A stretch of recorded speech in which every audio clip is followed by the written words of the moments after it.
உங்க பசிய, உங்க தாகத்தை, உங்களுடைய ஓய்வை ஃபாலோ பண்ண ஆரம்பிச்சீங்கன்னா, உங்களுடைய குரலை கேட்க ஆரம்பிச்சிட்டீங்கன்னா, இன்னைக்கு இருந்து புதுசா கழிவு தேங்காது. சரி, அப்ப ஏற்கனவே தேக்கி வச்சிருக்கமே 10-50 வருஷமா, அது என்ன ஆகும்? வெளியேறும். அதாவது தானாக வெளியேறும். ஒரு சளி பிடிச்சிருக்கு அப்படின்னா எப்படி தானா வெளியே தள்ளுது? ஒரு தூசி பட்டோன்னே ஒரு தும்மல் வருது இல்லையா? நமக்கு கூட்டுறாங்க, பஞ்சாலைகள்ல வந்து வேலை செய்யறாங்க, அங்கெல்லாம் முதல் முறையா மூக்குகளை போய் அந்த தூசி போகும்போது என்ன தோணும் நமக்கு? என்ன எதிர் விளைவு ஏற்படுது உடம்புல? தும்மல். இப்ப தும்மல் நல்லதா கெட்டதா? நல்லது. அப்ப இந்த தும்மல் தான் டஸ்ட் அலர்ஜின்னு பேர் வச்சு அதை நிறுத்துறதுக்கு மாத்திரை சாப்பிட்டு இருக்கோம். எதிர்ப்பு சக்தியை அழிக்கிற வேலை. உலகமெல்லாம் எந்த மருந்துனாலும், அது எந்த மருந்தா வேணாலும் இருக்கட்டும், எது சாப்பிட்டீங்கனாலும் எதிர்ப்பு சக்தியை அழிக்கிற வேலை. தும்மல் வரக்கூடாது, இருமல் வரக்கூடாது. வயிற்றுல ஒரு உணவை சாப்பிடுறீங்க, ஜீரண உறுப்புகள் ரெடியா இல்ல, ஓய்வு எடுத்துட்டு இருக்கு, ரொம்ப டயர்டா இருக்கு. நீங்க நேத்து முழுக்க சாப்பிடல அல்லது ஓவரா சாப்பிட்டீங்க, ரொம்ப தொந்தரவு பண்ணிட்டீங்க, அதை இன்னைக்கு ஓய்வு எடுக்குது, பசிக்காது, காலையில இருந்து பசிக்கவே இல்லை. இப்ப நீங்க வலுக்கட்டாயமா ஹெவியா சாப்பிடுறீங்க, இப்ப என்ன பண்ணும்? உடம்பு தூக்கி வெளியே போடும், வாந்தி. உடம்புடைய எதிர்ச்செயல் வாந்தி. இதை நீங்க என்ன செய்யணும்? அனுமதிக்கணும். விட்டுட்டீங்கன்னா உள்ள இருக்கிற கழிவு வெளியே வந்துடும். வெளியே வந்துருச்சுன்னா அப்புறம் ஃப்ரீ, திரும்பி பசிக்கும், சாப்பிடலாம், அவ்வளவுதான். வெளியே வர்ற வாந்திய நம்ம நிறுத்துறதுக்கு முயற்சி பண்ணா என்ன ஆகும்? உள்ளே வாந்திய வச்சுக்கிற விரும்புறோம்னு அர்த்தம். இவ்வளவு கழிவை நம்ம உள்ள வச்சுக்கிற விரும்புறோம். இப்ப உடம்பு என்ன செய்யும்? பேதியா மாத்தி விடும். வாந்தி பேதி கிராமங்கள்ல சொல்லுவாங்க இல்லையா? பேதியா மாத்தும். வாந்தியை நிறுத்தினால் பேதி வந்துடும். பேதினா அதுவும் அதே கழிவு மலத்துவாரம் மலமாக வெளியேறும், ரொம்ப வேகமா வெளியேறும். வெளியேறும் போது அதையும் நிறுத்தணும். நம்ம என்ன முயற்சி பண்றோம்? வாந்தியை நிறுத்துறோம், பேதி வருது. பேதியையும் நிறுத்துறோம். பேதியை நிறுத்தினா என்ன ஆகும்? உடல் ஒண்ணுமே செய்யாது, உள்ள எல்லாத்தையும் உங்க விருப்பப்படியே உள்ள தேக்கி வைக்கும். இதுதான் பின்னாடி மலக்குடல் கேன்சர் ஆகும். உடல் முழுக்க அந்த குழந்தைகளுக்கு போகக்கூடிய மலத்தை பாத்தீங்கன்னா தெரியும், அமிலத்தன்மை வாய்ந்ததா இருக்கும், காரத்தன்மை வாய்ந்ததா இருக்கும். ஒரு இடத்துல பட்டுச்சுன்னா புண்ணு வந்துடும், அந்த அளவுக்கு மோசமான மலமா இருக்கும். கழிவு அவ்வளவு மோசமா இருக்கிறதுனாலதான் உடம்பு உடனே வெளியேற்றணும்னு விரும்புது. அந்த கழிவை நம்ம உள்ள வச்சோம்னா குடல் என்னாகும்? மலக்குடல் என்னாகும்? செரிமான மண்டலம் என்னாகும்? அப்ப உடலுடைய ஒவ்வொரு நிகழ்வும், உடம்புடைய ஒவ்வொரு செயலும் உங்களுடைய ஆரோக்கியத்துக்கானது. உடம்பு எப்பயுமே தவறு செய்யாது. எந்த விஷயம் செஞ்சாலும் அதுல ஒரு அர்த்தம் இருக்கும். அது நமக்கு புரியல, அவ்வளவுதான். கொஞ்சம் பொறுமையா இருந்தீங்கன்னா உடம்பு உங்களுக்கு மருத்துவ கல்வியை துவக்கும். பசி அப்படிங்கிற விஷயத்தை மட்டும் சிந்திச்சீங்கன்னா அது மிகப்பெரிய விஷயத்துல கொண்டு போய் சேர்க்கும். உடம்புடைய ஒவ்வொரு இயக்கத்தையும் உங்களுக்கு கத்துத்தரும். உலகத்துல எந்த புத்தகத்திலையும் படிக்க முடியாது இந்த விஷயங்களை. உங்களோட நீங்க பேச ஆரம்பிச்சீங்கன்னா எந்த புத்தகத்தை விடவும் ஒரு மிகப்பெரிய, உலகத்துக்கே பெரிய மருத்துவரா மாற முடியும். நீங்க ஒவ்வொரு ஆளும் ஒரு மருத்துவர் அப்படின்னா மருத்துவத்துடைய தேவை என்னவாகும்? மருத்துவமனைகள் இருக்கக்கூடாது. ஒவ்வொரு நபரும் அவருக்கே ஆலோசனை சொல்லிக்கிறாரு, அவ்வளவுதான். இதுல வந்து செய்யறது மட்டும்தான், அடுத்தவங்களுக்கு செய்யறதுக்கு ஒண்ணுமே இல்லை. சுயநலம்ங்கிற விஷயம் பெருகணும். சுயநலம் பெருகணும். பொதுநலம்னு ஒண்ணும் கிடையாது. சுயநலம்னா என்ன? தமிழ்ல அந்த வார்த்தைக்கு என்ன அர்த்தம்? சுயம்னா நம்ம, சுயமரியாதை சொல்றாங்க இல்லையா? சுயமரியாதை எல்லாம் வேணும்னு சொல்றாங்க. சுயம்னா நானு, நலம்னா நல்லா இருக்குது. நான் சுயநலமா இருக்கிறதுல யாருக்கு என்ன பிரச்சனை? ஒவ்வொரு நபரும் சுயநலமா இருங்க. அடுத்தவங்க நலத்தை பத்தி எல்லாம் யோசிக்காதீங்க. சுயநலம் முதல்ல. நம்ம அடுத்தவங்க நலத்தை பத்தி யோசிச்சாலே அவங்கள காலி பண்ண போறோம்னு அர்த்தம். இன்னொரு நபரை பத்தி வீட்டுல ஒண்ணும் இல்ல, எனக்கு பசி இல்ல, சாப்பிடலன்னு நீங்க சொல்லி பாருங்களேன், உங்க மேல அக்கறை கொண்ட நபர்கள் வலுக்கட்டாயமா சாப்பாடு கொடுப்பாங்க. இப்ப என்ன ஆகும்? நீங்க உங்க உடம்ப பார்க்கலாம், அடுத்தவங்க உடம்ப பார்க்காதீங்க. அவங்க உணர்வுகளுக்கு மதிப்பு கொடுங்க. அவங்க என்ன சொல்றாங்களோ அதை செய்யுங்க. சாப்பிட முடியலன்னா விட்டுருங்க, கம்பல் பண்ணாதீங்க, கட்டாயம் இல்ல. குழந்தைக்கும் பசி இல்லாத நேரத்துல நீங்க பாலை ஊட்டினீங்கன்னா அது தலையை திருப்பிக்கணும். பாத்திருக்கீங்களா? ஒரு குழந்தைகிட்ட மருத்துவம் படிக்கணும். நம்மளுடைய மருத்துவ பட்டாதாரிகள் எல்லா மருத்துவர்களும் சர்டிபிகேட் எல்லாம் தூக்கி வெளியே வீசிட்டு ஒவ்வொரு குழந்தைகிட்டையும் போய் மருத்துவம் படிக்கணும். நாய்கிட்ட படிக்கலாம். நாய் இருக்கு இல்லையா? வீட்டுல நாய் வளர்த்தவங்களுக்கு அந்த அனுபவம் இருக்கும். சில நேரங்கள்ல நாய் சாப்பிடாது, பேசாம படுத்துக்கிறோம், ரொம்ப சோம்பலா படுத்துக்கிறோம். பக்கத்துல போனீங்கன்னா வாழை மட்டும் லேசா ஆட்டிட்டு அப்படியே படுத்துக்கிறோம், எந்திரிக்காது. என்ன அதுக்கு ரொம்ப பிடித்த உணவு, அசைவ உணவுகளை கொண்டு போய் பக்கத்துல வச்சீங்கன்னா திரும்பி கூட பார்க்காது, சாப்பிடாது. ஏன்னா நாய்க்கு பசி இல்லைங்கிறது தெரியும். நாய்க்கு பசி இல்லைங்கிறத புரிஞ்சுக்கிற முடியுது.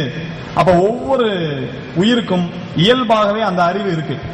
வெளியிலிருந்து கத்துக்கிறதுக்கு எதுவும் இல்லை. எல்லா விஷயமும் அவங்க அவங்களுக்குள்ளேயே பொதிந்திருக்கு. இயற்கை அப்படிதான் படைச்சிருக்கு மனுஷனை. ஒரு பிளேடால கையில கீறிக்கிறது ஒரு குழந்தை அல்லது நீங்களே கீறிக்கிறீங்க, என்ன நடக்குது? ரத்தம் பூரா வெளியே போயிருதா? இந்த பாட்டில்ல ஓட்ட போட்டா தண்ணி பீச்சி வெளியே போகுது இல்லையா, அந்த மாதிரி ரத்தம் எல்லாம் வெளியே போகுதா? போறதில்லை. அப்ப அதுக்கான எதிர்ப்பு சக்திக்கான ஏற்பாடு இருக்கு. எவ்வளவு செல்கள் பாதிக்கப்பட்டுச்சோ அந்த அளவுக்கு தான் வெளியேறும். அது கழிவு ரத்தம் கரெக்டா வெளியே போகும், அதுக்கு மேல வெளியே போகவே போகாது. அப்ப உடம்பு முழுக்க முழுக்க ஒரு தற்காப்பு அமைப்பு. நீங்க உடம்புக்கு வெளியிலிருந்து வாய் மூலமா கொடுக்கறத தவிர மிச்சம் எல்லாம் உடம்பா செஞ்சுக்கிறது இல்லையா, அது பூராமே நன்மைக்கானது. நம்ம மட்டும்தான் தீங்கு செய்யறோம். அப்ப நீங்க அடுத்தவங்க மேல இருக்க அக்கறையெல்லாம் ரொம்ப பட வேண்டாம். உங்களை நீங்க பாத்துக்கிட்டீங்கன்னா போதும், அடுத்தவங்க ரொம்ப நல்லா இருப்பாங்க. சுயநலம் அப்படிங்கிற விஷயம் தான் பொதுநலத்தை தோற்றுவிக்கும்.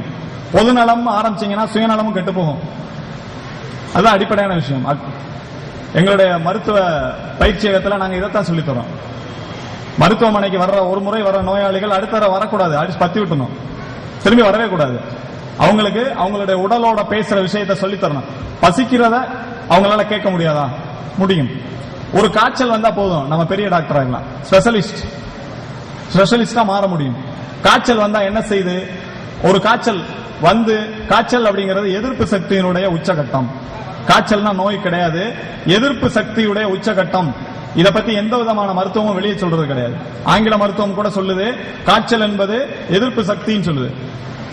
உடம்புல ஹீட் எதுக்காக உருவாகுது? வெப்பம் எதுக்காக உருவாகுது? உள்ள ஒரு முக்கியமான எதிர்ப்பு சக்தி வேலை நடக்கும் போதுதான் வெப்பம் உருவாகும். இப்ப உள்ள ஒரு கழிவு தேங்கி இருக்கு, நுரையீரல்ல சளி தேங்கி இருக்கு குழந்தைக்கு. இப்ப குழந்தை இருமுற அளவுக்கான சத்து இல்ல குழந்தையோட உடம்புல.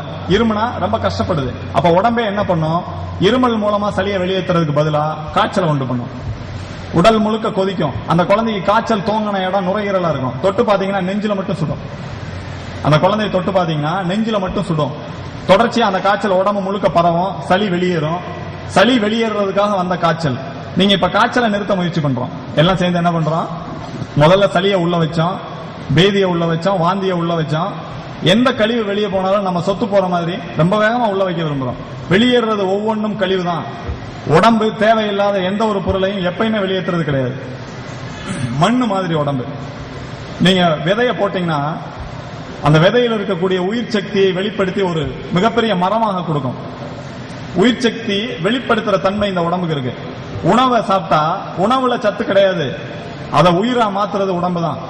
இந்த உணவுல அது இருக்கு, இந்த உணவுல இது இருக்குன்னு எந்த விஷயமும் கிடையாது. எது வேணாலும் சாப்பிடலாம், எதையும் தவிர்க்க வேண்டிய அவசியம் இல்லை. உணவுல எந்த பாகுபாடும் கிடையாது. ஆனா நீங்க சாப்பிடுற முறை, உணவு முறை, பசிச்சு சாப்பிடணும்.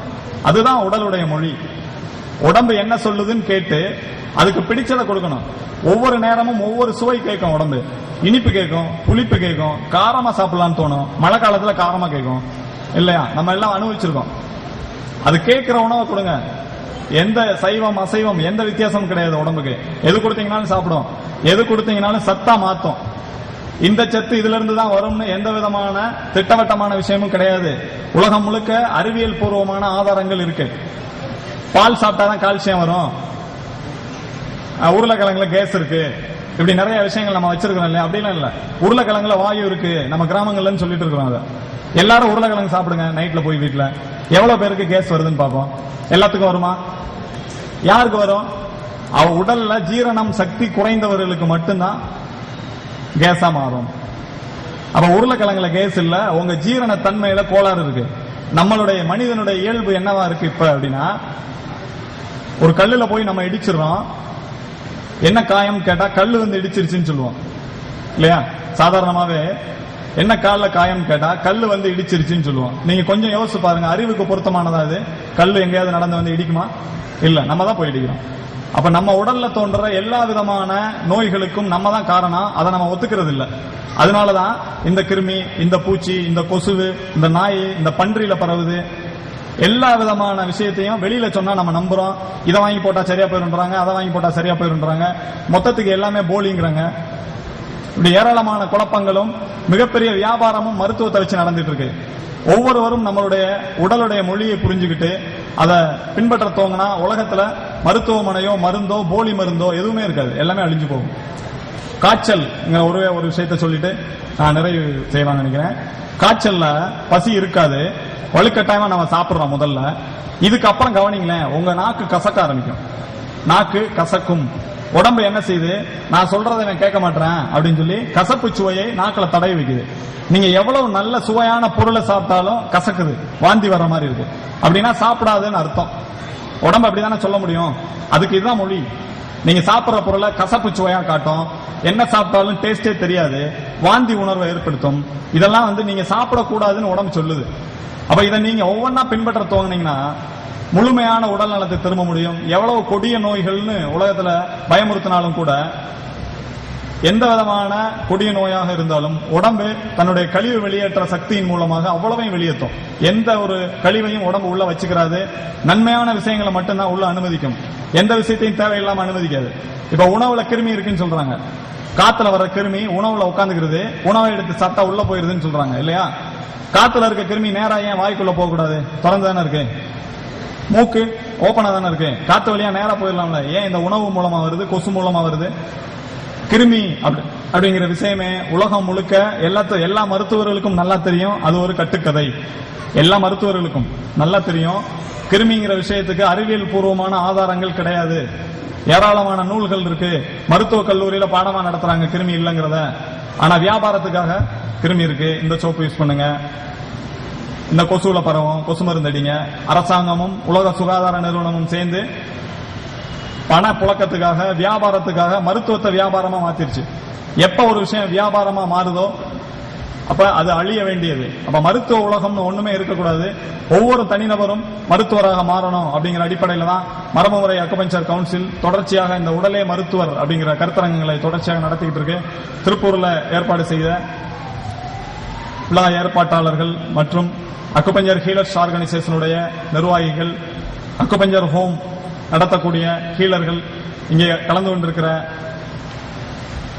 அனைவருக்கும் நன்றியை சொல்லி விடைபெறுகிறேன். நன்றி.